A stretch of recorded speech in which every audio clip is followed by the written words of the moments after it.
ഒരു കാര്യം അറിയോ, ഇത് കുറെ പ്രാവശ്യം ഞാൻ എന്നിട്ട് പറഞ്ഞിട്ടുണ്ട്. എന്നാലും നമ്മുടെ പ്രേക്ഷകരും കൂടി അറിഞ്ഞോട്ടെ എന്ന് വെച്ചിട്ടാണ്. നീക്ക് എന്ത് ഭാഗ്യവതിയാന്നറിയോ? നിന്നെ ഞാൻ എപ്പോഴെങ്കിലും പഠിക്കാൻ പറഞ്ഞ് ഇറിറ്റേറ്റ് ചെയ്തിട്ടുണ്ടോ? ഇല്ല. ഞാനൊക്കെ 10ാം ക്ലാസ്സിലായിരുന്ന സമയത്തെ 9ാം ക്ലാസ് പകുതിയായി, അതായത് ഓണപ്പരീക്ഷയും കഴിഞ്ഞ് ക്രിസ്മസ് പരീക്ഷയോട് അടുപ്പിച്ചായപ്പോഴേക്കും റിലേറ്റീവ്സും എല്ലാവരും കൂടി വന്നിട്ട് അടുത്ത് 10ആണ് കേട്ടോ എന്ന് പറഞ്ഞ് ഈ 10ാം ക്ലാസ് എന്ന് പറഞ്ഞത് എന്തോ ഭയങ്കര സംഭവമാക്കി എൻ്റെ തലയിലോട്ട് അങ്ങോട്ട് കയറ്റി. എനിക്ക് ടെൻഷനായി തുടങ്ങി. അതിൻ്റെ ഒപ്പം തന്നെ നിന്നെ പോലെ ഒന്നുമല്ല, മുത്തമ്മ ഉണ്ടല്ലോ, വെക്കേഷൻ, അതായത് 9ാം ക്ലാസ്സിലെ വെക്കേഷൻ കഴിഞ്ഞ് മെയ് ഒക്കെ ആകുമ്പോഴേക്കും 10ാം ക്ലാസ്സിലെ ക്ലാസ് തുടങ്ങും. എന്നിട്ട് കാലത്ത് 4 മണിയാകുമ്പോ എന്നെ പിടിച്ചെണീപ്പിക്കും. കണ്ണ് തള്ളണ്ട 4 മണിയാകുമ്പോ എണീപ്പിക്കും. 4 മണിയാകുമ്പോ എണീപ്പിച്ചിട്ട് 8:30 ആകുമ്പോൾ സ്കൂളിൽ പോകണം. ഒരു 7 മണി വരെ ഇരുത്തി പഠിപ്പിക്കും. അത് കഴിഞ്ഞ് ക്ലാസ്സിൽ പോയിട്ട് വൈകിട്ട് ട്യൂഷൻ ഉണ്ടാവും. ട്യൂഷൻ കഴിഞ്ഞ് വരുമ്പോഴേക്ക് 6:30 7 മണിയാവും. അത് കഴിഞ്ഞ് ഭക്ഷണമൊക്കെ കഴിച്ച് കഴിഞ്ഞ് പഠിപ്പിക്കാൻ തുടങ്ങിക്കഴിഞ്ഞാൽ 11:30 12 മണി വരെയൊക്കെ ചിലപ്പോൾ ഇരുത്തി പഠിപ്പിക്കും. ഭക്ഷണം കഴിച്ച് കഴിഞ്ഞിട്ട് പിന്നെ ഇരുത്തി പഠിപ്പിക്കും. എന്നിട്ട് ഇതൊക്കെ വിഷയം എന്താണെന്നറിയോ, ചിലപ്പോൾ അച്ഛനും അമ്മയും കൂടിയിരിക്കും. അല്ലെങ്കിൽ ഇവർ അടുക്കളയിലേക്ക് പോകുമ്പോൾ അമ്മൂമ്മ അറിയേ, എനിക്ക് നീ വായിക്കണേൻ്റെ, അതായത് ബുക്ക് വായിക്കണേൻ്റെ സൗണ്ട് എനിക്ക് അടുക്കളയിൽ കേൾക്കണം എന്ന് പറയുന്നത്. ഈ ഗുലാബ് സിന്ദാബാദ് എന്ന് വിളിക്കണ മാതിരി ഞാൻ സോഷ്യലും മാത്സും ഒക്കെ കൂടി തിയറിയും കാര്യങ്ങളൊക്കെ അലറി പൊളിച്ച് വായിക്കും.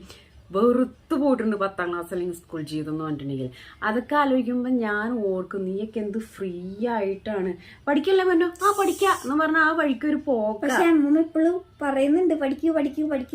അതിന്റെ ഇടയിൽ ഞാൻ നിൽക്കണോണ്ടാണ് നീ സേഫ് ആവണം. ഞാൻ അമ്മൂമ്മ ഒന്ന് പഠിപ്പിച്ചു, എന്നെ പഠിപ്പിച്ച പോലെ 10ാം ക്ലാസ് ഒന്ന് പഠിപ്പിച്ചു എന്ന് പറഞ്ഞിട്ടുണ്ടെങ്കിൽ പോകുമ്പോ കാണാൻ നിന്റെ അടുത്ത് പറയുമ്പോ സൗണ്ട് എനിക്ക് കിച്ചണിൽ കേൾക്കണം പറഞ്ഞോണ്ട് ഇവരുടെ വിചാരം നമ്മൾ പഠിക്കണില്ലേ എന്നുള്ളതല്ല. വായിക്കുന്നത്, ബുക്ക് വായിക്കുന്നത് കിച്ചണിൽ കേട്ടോ ഉറക്ക വായിക്കുന്നുണ്ട്, അപ്പൊ പഠിക്കുന്നുണ്ട് എന്നാണ് അവരുടെ വിചാരം എന്നാണ്. അപ്പം എനിക്ക് നിന്നോട് പറയാനുള്ള എന്താന്ന് വെച്ച് കഴിഞ്ഞാൽ 10ാം ക്ലാസ് ഒരു സംഭവമാണ്. അത് പഠിച്ച് പാസ്സാവുന്നത് നല്ലതാണ്. അത്യാവശ്യം നല്ല മാർക്ക് ഉണ്ടെങ്കിൽ മുന്നോട്ട് പോകാൻ കുറച്ചും കൂടി നല്ലതാണ്. അപ്പം ഏതൊരു പാരന്റ്സിനും ഏറ്റവും കൂടുതൽ മക്കൾക്ക് കൊടുക്കാൻ പറ്റുന്ന ഒരു സംഭവം എന്താ? പുച്ഛിക്കണം. പുച്ഛിക്കരുത്. നമ്മൾ മൂത്ത ആൾക്കാർ പറയുന്ന, മൂത്തവരാണെങ്കിലും ചെറിയവരാണെങ്കിലും പറയുന്ന നല്ല കാര്യങ്ങൾ എടുക്കണം. വിദ്യാഭ്യാസം എന്ന് പറയുന്ന സംഭവം ഏറ്റവും വലിയൊരു അസറ്റാണ്, ഇല്ലേ മച്ചന്മാരെ? ഏറ്റവും വലിയൊരു അസറ്റാണ് വിദ്യാഭ്യാസം എന്ന് പറയുന്നത്. അല്ലാതെ ലൈക്ക് 10ാം ക്ലാസ് കഴിഞ്ഞു, +2 കഴിഞ്ഞു, ഇനി പിടിച്ചുകൊണ്ട് കെട്ടിക്കാം. നിനക്ക് തോന്നുമ്പോ നീ കെട്ടിയാൽ മതി, കെട്ടില്ലേലും എനിക്ക് വിഷയമില്ല. ഓക്കെ.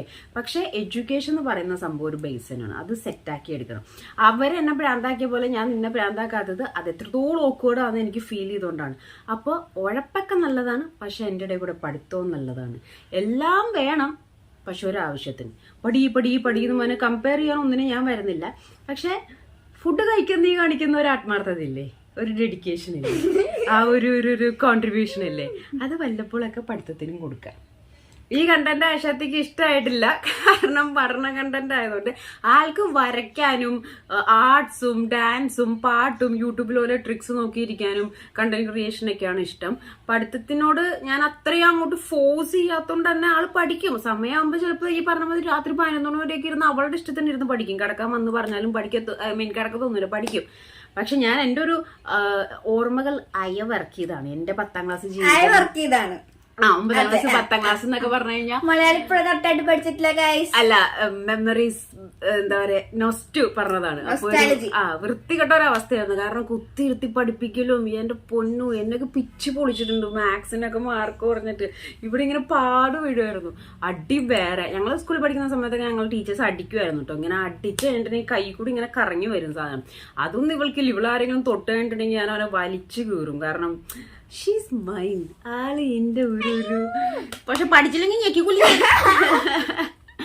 അപ്പൊ ഇതൊന്ന് പറയാനായിരുന്നു. പിള്ളേരെ ഇങ്ങനെ ഫോഴ്സ് ചെയ്യണ്ട, ഒരു കമ്പനി ആയിട്ട് നിന്ന് കഴിഞ്ഞാൽ അവർ പഠിച്ചോളും. ഓക്കെ.